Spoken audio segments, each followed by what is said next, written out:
Qliphotic magic, a complex and often misunderstood aspect of modern esoteric traditions, has its roots in Jewish mysticism, particularly within Kabbalistic teachings. The term Klippot, derived from the Hebrew word meaning shells or husks, represents the shadow side of the divine emanations known as the Sephirot. In Kabbalistic cosmology, the Klippot are considered the impure forces that exist in contrast to the divine light, embodying the antithesis of spiritual virtues. This episode explores the historical roots, theological implications, modern reinterpretations, and practical applications of Qliphotic magic, tracing its journey from early Jewish mysticism to its contemporary interpretations in left-hand path traditions and modern occult practices. This episode is a special one because it's a collaboration with my friend and colleague here on YouTube, Dr. Justin Sledge, host of the channel Esoterica. While I will focus on modern reinterpretations of the Qliphoth in what is now termed as Qliphotic magic, he will elucidate us on the Jewish traditional understanding of the Qliphoth. More specifically on the proto-Klippot in the early Safavian context. So don't forget to check out Dr. Sledge's companion video and subscribe to his channel if you haven't already. Also, I'd like to remind you that this project of delivering free academic knowledge based on peer-reviewed scholarship on all things esoteric can only exist thanks to your support. So if you have the means and want to support my work, I would really appreciate it if you consider doing so on my Patreon, via PayPal, on Ko-fi, also checking out my services and my lectures and tutoring sessions and everything that I offer on my website, Dr. Angela Puka. And also don't forget to sign up for my newsletter because you will get to know me better and get the behind the scenes and pictures and information that I don't share otherwise. So let the symposium begin.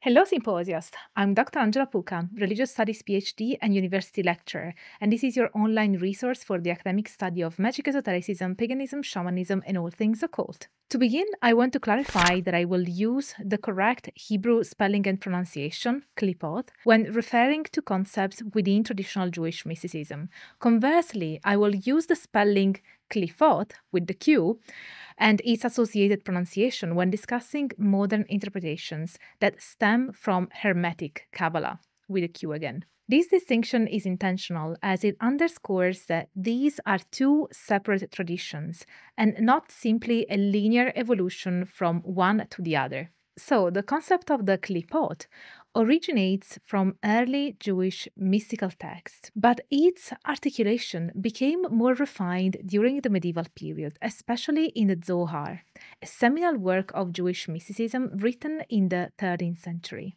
In the Zohar, the Qliphoth are not merely abstract metaphysical entities, but are portrayed as dynamic, parasitic forces that emerge from disturbances within the Sephirotic structure of the Tree of Life. These disturbances are often linked to moral failings or cosmic imbalances, and the Qliphoth are described as shells or husks that encapsulate divine sparks lost within the material realm. Isaac Luria, a 16th century Kabbalist, expanded the understanding of the Qliphoth within the framework of Lurianic Kabbalah. According to Luria, the creation involved a process called Shevira HaKelim, the breaking of the vessels, where the vessels meant to contain the divine light shattered, causing the light to become trapped within the Qliphoth. This event set the stage for the concept of tikkun, or restoration, where human actions play a critical role in gathering and elevating these scattered divine sparks back to their source. Thus, the Qliphoth became integral to the dynamic process of spiritual redemption and transformation in Kabbalistic thought. Theologically, the Qliphoth represent a necessary counterbalance within the cosmic equilibrium of Kabbalistic cosmology. They are not merely seen as evil or demonic entities, but as essential aspects of the spiritual universe that facilitate spiritual refinement. The Klippot challenge practitioners to confront and transform these negative energies into positive forces, playing a crucial role in both individual and cosmic processes of tikkun. This dynamic reflects the complex dualistic nature of Kabbalistic philosophy, where the interplay between light and darkness is vital for the growth and evolution of the soul. Lurianic Kabbalah, in particular, emphasizes the dualistic nature of existence, where the Klippot serve as the shadowy counterparts to the Sephirot on the Tree of Life. The Qliphoth are described as shells or husks that trap divine light and thrive by drawing energy from the breakdowns and failings within the divine system, perpetuating spiritual contamination and chaos. However, their existence is not merely a consequence of divine creation, but a necessary aspect of the cosmic plan. Engaging with these forces is seen as a path toward spiritual purification and cosmic restoration. Now, let's talk about Qliphotic magic in modern occultism. The integration of Qliphotic elements into modern occult practices, particularly within the left-hand path traditions, signifies a profound departure from their original context in Jewish mysticism. While the Qliphoth were initially understood within Kabbalistic thought as symbolic representations of spiritual impurity and adversarial forces opposing divine emanation, their reinterpretation in modern occultism reflects a dynamic transformation. This shift began prominently in the 19th and 20th centuries, during a period of heightened interest in occult practices and esoteric philosophies. The Qliphoth, with their inherent themes of shadow, inversion, and resistance, resonate deeply with the left-hand path's emphasis on embracing the darker aspects of the self and challenging conventional spiritual and moral paradigms. Although Aleister Crowley is not typically identified as a practitioner of the left-hand path, his incorporation of Qliphotic concepts into Thelema demonstrates the flexibility and adaptability of these mystical ideas. In Crowley's system, the Qliphoth are not just demonic forces, but represent aspects of the psyche and cosmic reality that are generally neglected or suppressed in mainstream religious contexts. Crowley viewed the Qliphoth as symbols of the balance between creation and destruction, positing that these forces must be explored and integrated for spiritual development. In his view, the Qliphoth are not only metaphysical entities, but also reflect inner psychological states that must be confronted and understood to achieve a more holistic and liberated spiritual existence. Kenneth Grant, a pivotal figure in the evolution of left-hand path practices, further expanded the understanding and application of Qliphotic magic. As the head of the Typhonian order, Grant redefined the Qliphoth not merely as metaphors for spiritual adversity, but as literal portals to alternate dimensions. He imbued them with a tangible and formidable presence within magical practice. Grant's work suggests that each Qlipha, which is the singular of Qliphoth, is not just a passive or symbolic entity, but an active force that can be directly engaged through specific esoteric practices such as ritualistic invocations, sigil magic, and meditative journeys. Grant's approach to Qliphotic magic involves several key practices designed to align the practitioner's consciousness with the energies of the Qliphoth.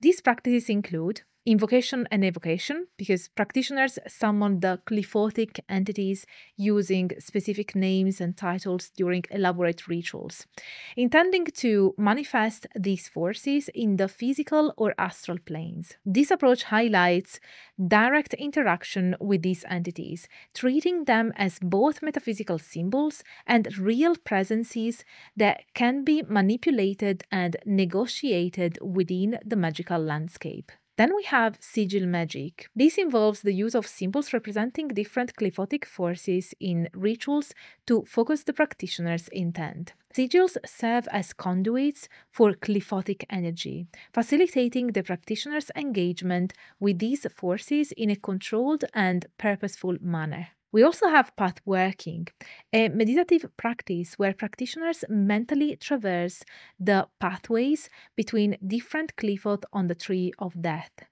This practice is aimed at confronting and overcoming various spiritual challenges presented by each realm, thereby gaining deeper insight and knowledge. We also find shadow work. Engaging with the Qliphoth is also seen as a form of psychological shadow work.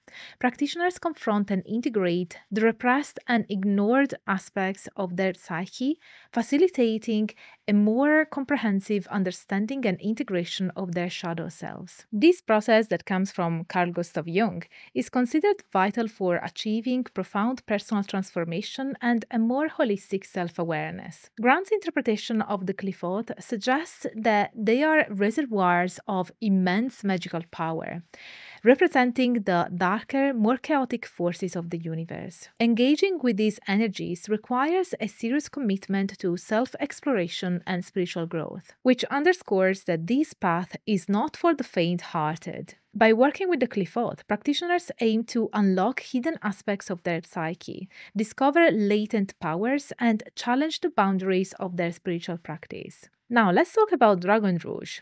Thomas Karlsson, founder of Dragon Rouge, a contemporary esoteric order, has positioned Qliphotic Magic as a profound avenue for spiritual enlightenment and self-deification. Karlsson advocates for a deep exploration of the Qliphoth, highlighting the integration of the practitioner's darkest aspects as a crucial step toward achieving true autonomy and power.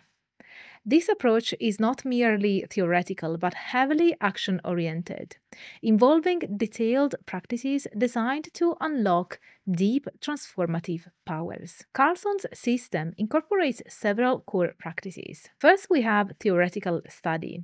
Before engaging in practical work, members immerse themselves in the theoretical understanding of the Qliphoth.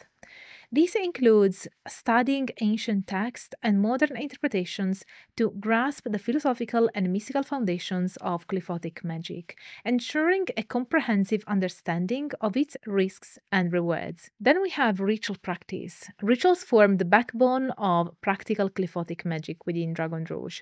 These rituals are designed to directly engage with the energies of the Qliphoth, often invoking specific entities through elaborate ceremonial magic.